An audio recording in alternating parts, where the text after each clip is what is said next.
এইমাত্র নতুন ঘূর্ণিঝড় নিয়ে সতর্ক করল আবহাওয়া দপ্তর। দক্ষিণবঙ্গের জেলায় জেলায় শুরু হচ্ছে ঝড় বৃষ্টি। কবে থেকেই বা দক্ষিণবঙ্গের জেলায় জেলায় ঝড় বৃষ্টির পূর্বাভাস রয়েছে, এই নিয়ে আলিপুর আবহাওয়া দপ্তর কী জানালো সমস্ত কিছু আপনাদেরকে ডিটেলসেই জানিয়ে দেব। পাশাপাশি নতুন ঘূর্ণিঝড় ঠিক কোন উপকূলে আছড়ে পড়বে সমস্ত কিছু থাকবে এই ভিডিওটিতে। তো ভিডিওটি আপনার জন্য খুবই গুরুত্বপূর্ণ হতে চলেছে।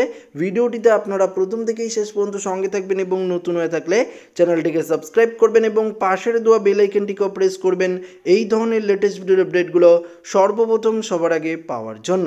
তো বন্ধুরা, বঙ্গোপসাগরে আপনারা দেখতেই পাচ্ছেন এই মুহূর্তে পরিষ্কার লাইভ আপডেট দেখতে পাচ্ছেন যে জানুয়ারি মাসের 10 তারিখেই বঙ্গোপসাগরে একটি শক্তিশালী ঘূর্ণিঝড় তৈরি হচ্ছে।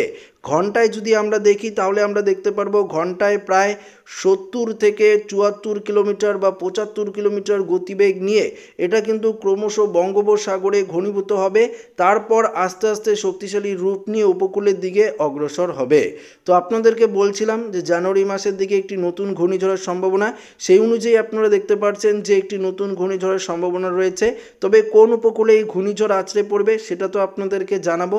তার আগে আমরা দেখে নেব পশ্চিমবঙ্গের কোন কোন জেলাগুলিতে ঝড় বৃষ্টির সম্ভাবনা রয়েছে, পাশাপাশি বাংলাদেশ ত্রিপুরা থেকে কোথায় কোথায় বৃষ্টিপাতের সম্ভাবনা রয়েছে, জাকিয়ে শীতের কতটা সম্ভাবনা রয়েছে।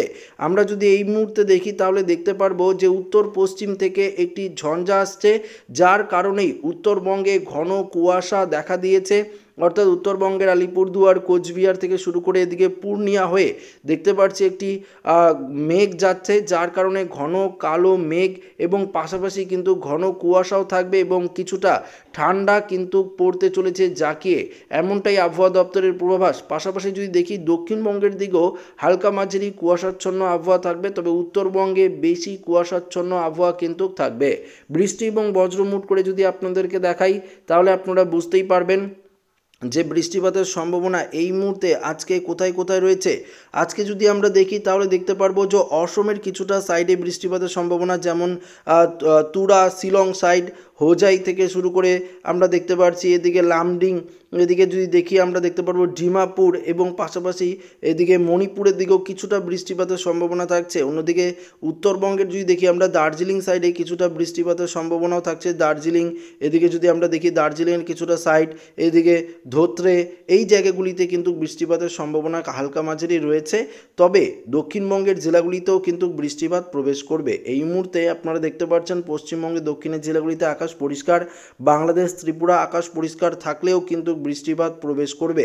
তাহলে কবে থেকে বৃষ্টি প্রবেশ করবে? আগামী 3 তারিখ থেকে যদি আমরা দেখি তাহলে আমরা দেখতে পারবো 3 তারিখ থেকে এদিকে একটা বৃষ্টিপাতের সম্ভাবনা থাকছে, যেটা ঝাঁসি, কানপুর, এলাহাবাদ এই সাইড থেকে প্রবেশ করবে এবং আস্তে আস্তে এটা কিন্তু পশ্চিম দিক থেকে অগ্রসর হয়ে উড়িষ্যায় প্রবেশ করবে এবং পাশাপাশি আমরা যদি দেখি তাহলে দেখতে পারবো দক্ষিণবঙ্গেও কিন্তু প্রবেশ করবে।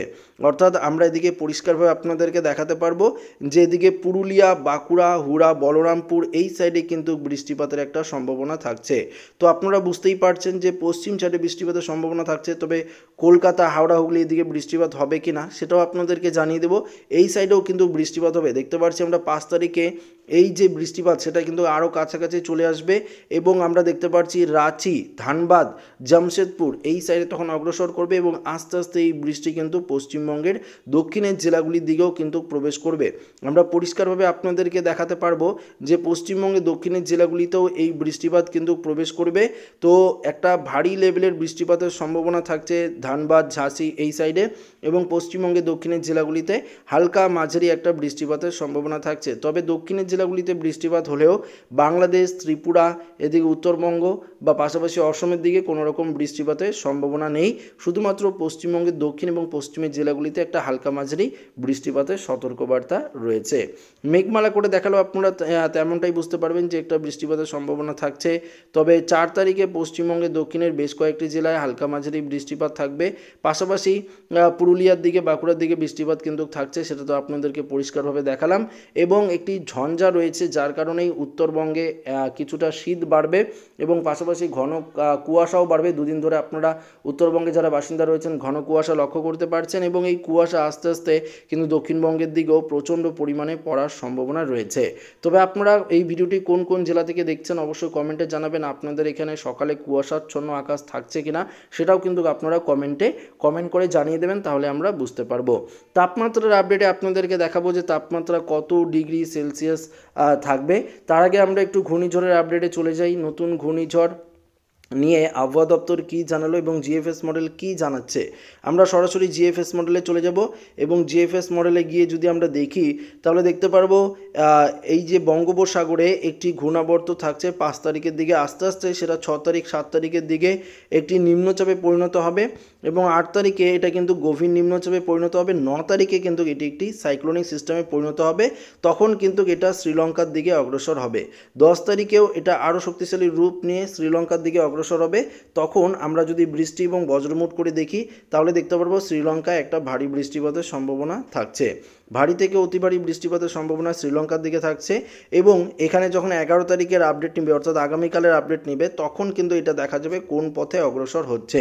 তবে আপাতত যা আপডেট সেই অনুযায়ী আমরা যদি দেখি তাহলে এটা শ্রীলঙ্কার দিকে অগ্রসর হচ্ছে নতুন ঘূর্ণিঝড়টি এবং নতুন ঘূর্ণিঝড় যদি আছড়ে পড়ে তার নাম হবে রিমাল, এমনটাই আবহাওয়া দপ্তরের পূর্বাভাস বা আবহাওয়া দপ্তরের তরফ থেকে জানিয়ে দেওয়া হয়েছে। ঘূর্ণিঝড় মিগজাউমের পর পরবর্তী ঘূর্ণিঝড়টি রিমালে পরিণত হবে এবং এটি কিন্তু প্রচণ্ড শক্তিশালী রূপ নিয়ে তাণ্ডব চালাবে।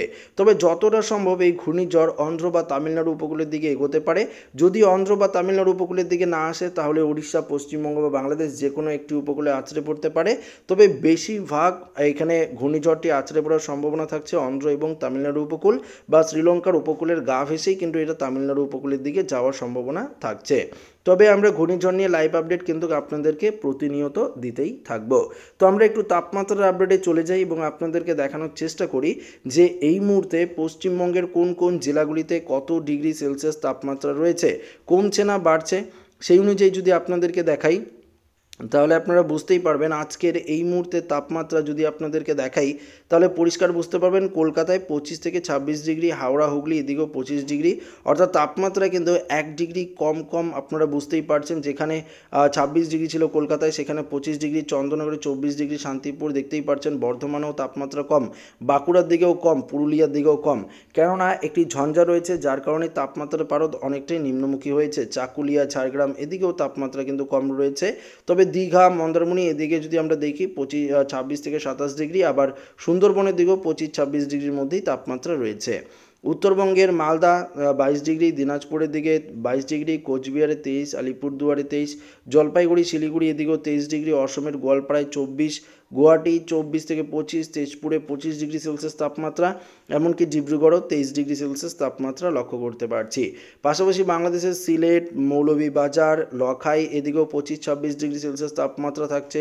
ময়মনসিংহে, বগরাতে 24 ডিগ্রি, আবার রংপুরে যদি দেখি 23 থেকে 24 ডিগ্রি, রাজশাহী 23 ডিগ্রি, আবার মেহেরপুরে 24 ডিগ্রি, পাশাপাশি ফরিদপুর 24 ডিগ্রি, ঢাকায় যদি দেখি আমরা 25 ডিগ্রি, কুমিল্লাতেও তাপমাত্রা 25 ডিগ্রি রয়েছে, ফরিদগঞ্জ, মতিরহাট, সেনবাগ এদিকেও 25-26 ডিগ্রি, খুলনা, বরিশালের দিকেও তাপমাত্রা রয়েছে।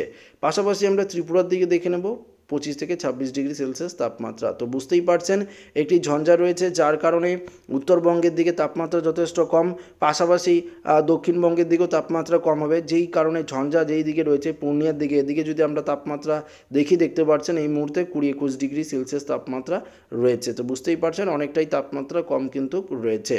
তো আশা করি এই ভিডিওটি প্রত্যেকের ভালো লেগেছে। পরবর্তী আপডেটে আপনাদেরকে আরও ডিটেলস দেওয়ার চেষ্টা করব। সেই ভিডিওটি হয়তো 7:30 থেকে 8টার মধ্যে পাবলিশড হবে, তো অবশ্যই আপনারা দেখবেন। তো এই ভিডিওটি ভালো লাগলে লাইক করবেন, বন্ধুদের সাথে শেয়ার করবেন, নতুন থাকলে চ্যানেলটিকে সাবস্ক্রাইব করবেন। ধন্যবাদ।